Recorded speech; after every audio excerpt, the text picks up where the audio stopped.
was a little bit nervous about picking up the mic, but the question that came, and it's from what I believe to be an important realization that I had long time ago, but and the question is it possible to have a realization or a knowing or a recognition and not recognize it, the value of it, and just go back into identification?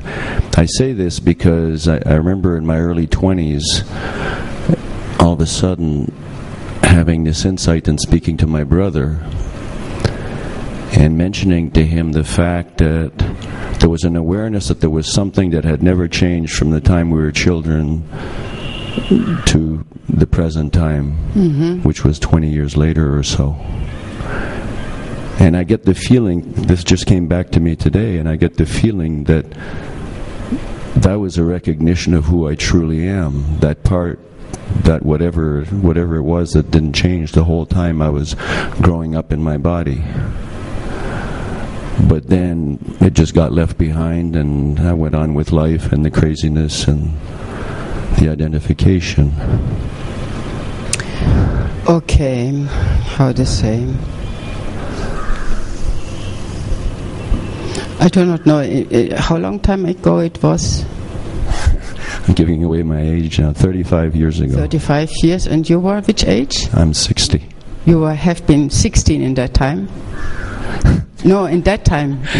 Sorry, I'm not good with counting. Which age it was when you had it? I was 25 or so. 25 or so. In that time you had this question in your mind, who am I? I had this, I realized there was something that hadn't changed since I was a child.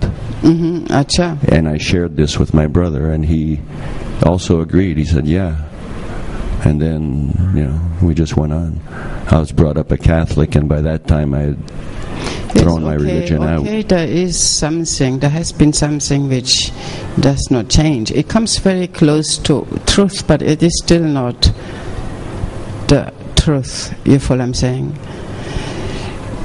In a way, how to say? First thing, the quest was not really there. No. The quest, whom I was not there. There was just in that situation a recognition what is always, yes, and does not change. But it is not, the question was not there, whom I, and there was no recognition, I am this, you follow what I'm saying, as well. That's right. And then it comes, it is a beautiful moment, but it is not a realization. Once you know whom I, this is not gone, it will not go, yes? But as well, you say as well, in that time you could not value that as well. You would not have been able to value that. I say many times in open satsang, to know whom I is not enough. That's why I don't introduce people in open satsang to whom I. People who come to intensive satsang, they have to write to me letters, and I decide if they're ready for the last satsang. You follow what I'm saying? And as well, I say to know whom I is also not enough, because still this mind is in a wrong vision. Still this mind is deluded with the appearance, is in a duality vision. You follow what I'm saying? And as well, a seeker on the path, we have you think you condition yourself being on the path, but you have no idea how conditioned you get being a seeker, reading all these books and trying to understand and looking for experience and trying to become like a Buddha and having ideas what is all about love.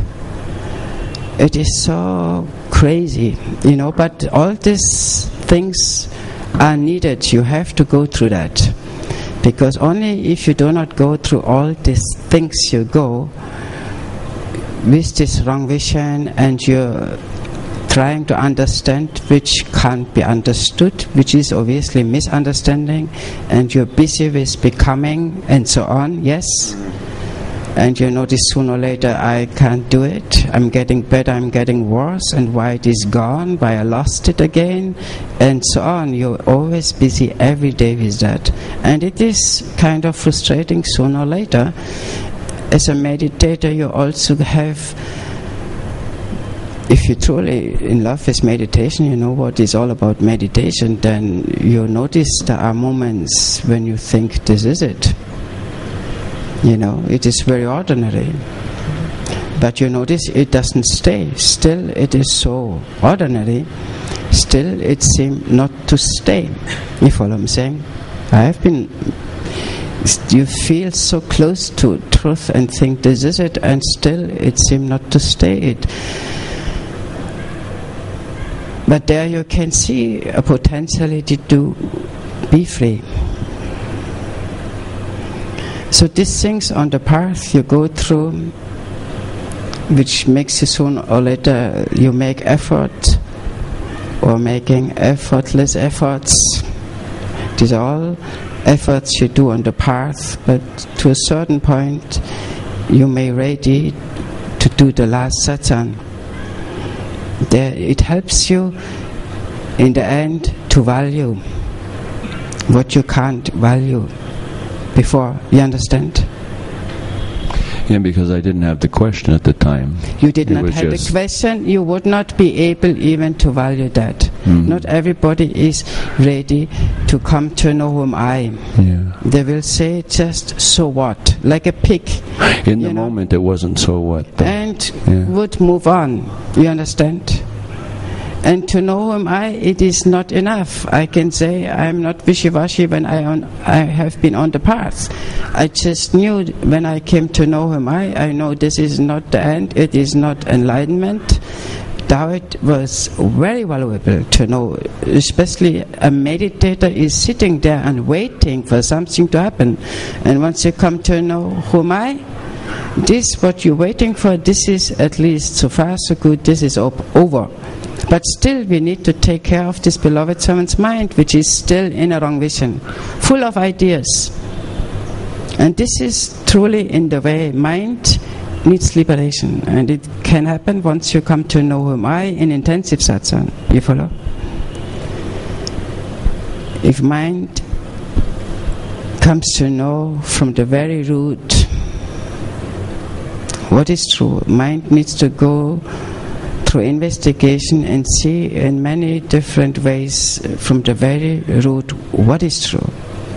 If mind can see in rest, it is not to think about it. It is going to investigation just to see what is true.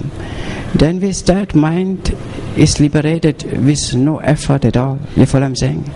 Once mind is ready for that, yes? So that's why I often say, if you sit in meditation, you have to learn to value what is. Don't want anything. Learn to value what is. This play of Lila, this body live stream, it is a miracle. It is a miracle. You don't need an explosion, you don't need God to come to you, you don't need auras, you don't need LSD. This situation, you follow, it is mind-blowing and it is a miracle. If you can value that, then you are ready for enlightenment. You follow what I'm saying? Yes. Then you are ready to come to know your very nature, and your beloved servant's mind, which is not your enemy, will be happily liberated by that, with no effort at all. But it takes some effort to come to know what is true from the very root. This takes some effort. Once you see what is true, it's over. And then all the efforts you made being on the path, you come to know Advaita. Oh yes, I'm already enlightened, whatsoever. I am perfection, yes. But still, any seeker knows, any authentic seekers know somewhere, yes, I am perfect. I am 100% perfect. But it doesn't mean that there is not a need for liberation. This to be over. Does it make sense to you? I'm speaking here. Yes, because I had exactly this very strong feeling that there's nothing to change and it's all perfect. And you are perfect. Yeah. Everybody is perfect. And then I go back into trying to fix myself. Everybody is perfect. And even as a seeker, me coming to Osho, my own, the light onto myself. In my time, 79, it was a crazy time to go to Osho. Anyone would say, no, you can't. And just before, I don't know, there was this big guru, many people came to Zeit. I don't know if you remember 79. That was a bad time to go, but I was completely alone with that. The light onto yourself, to myself, brought me to Osho. You follow what I'm saying? I was not hooked with things which I didn't like. I was interested the message of meditation with Osho. You follow? And this disturbance, what I didn't like, it forced me even more so to shut up and to meditate, to find the refuge. You follow what I'm saying? And then once you come to the end of the cliff, once you come to a point when you start to make effortless efforts, once you come to the point to look for this let go, once you come towards that point when you want only what is, nothing else, this is when you're ready for the last satsang. There you will be able to value. Mind will be very happily liberated by that, because the truth, what is true, will set this mind free. Mind is so busy with becoming and making effortless effort. You follow all kind of tricks we collect. Today I tried this, and then you try that, and it works for a little while, and again it doesn't. You see, every day you're busy with some little sentence in your mind, isn't it? When mind is liberated, it is all so over. So over. It's good news. You can lean back. Mind liberated, not separate from source, from your very nature. No more separate.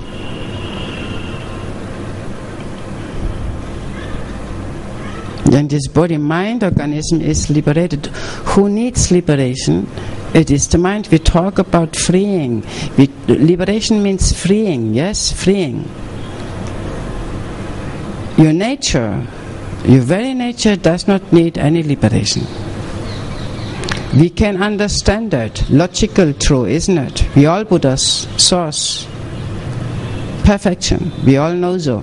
Anyone knows on the path. Even I have a lot of mind attack, but you always know somewhere there's perfection, isn't it? We know that on the path. It is your all as a seeker.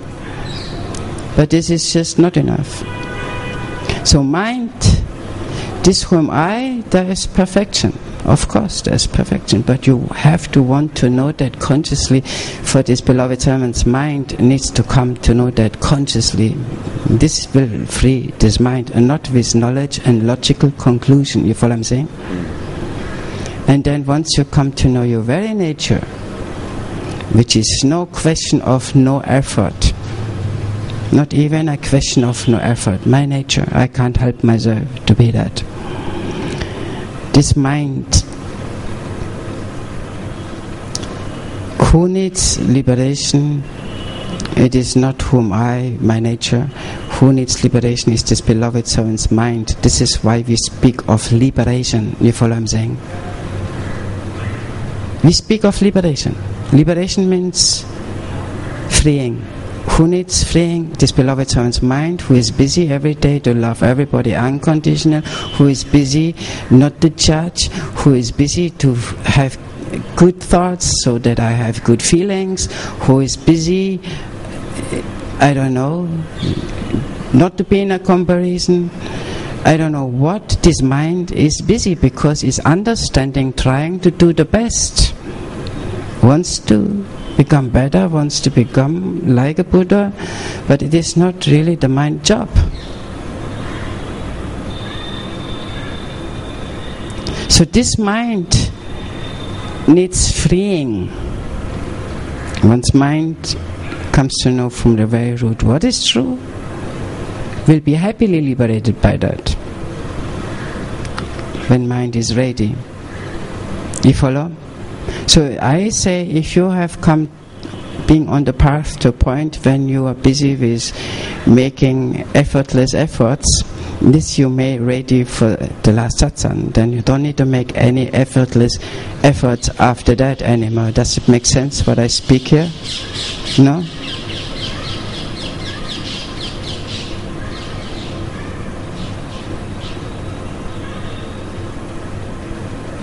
If you can value what is, when nothing needs to happen,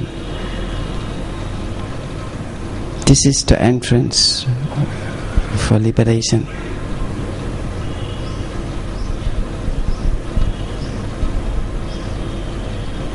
Only this can be eternal, isn't it?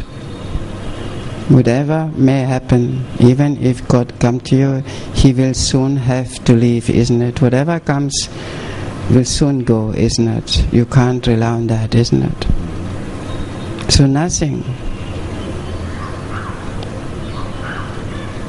needs to happen. This is eternal. And it is a miracle. It is a miracle. It is mind-blowing, isn't it? I say mind-blowing because it can't be understood, isn't it? Mind is happily blown away, isn't it? Wow, no, isn't it? Mind does not even try to understand.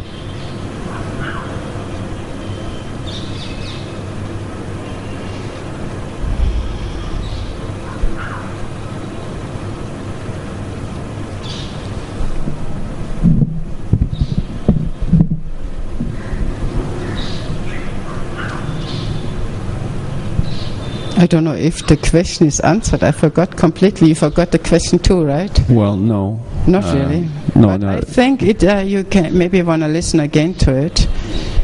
You know, there are moments on the path for myself as well. I mean, how to say? I call it actually satori. These moments when it is the most ordinary. I can't speak these things. I never ever mentioned this, but if this is what you're looking for, what is the most ordinary? Always, if you can value that and looking for that, this is the right direction for enlightenment. Esoteric is not the direction for enlightenment. Esoteric is not ordinary. It is very extraordinary. There things need to happen, isn't it?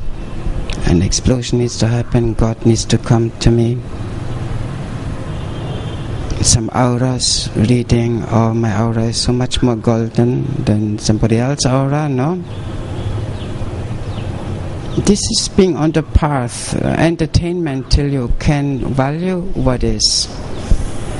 Only this can be eternal. The most obvious. Only this is eternal.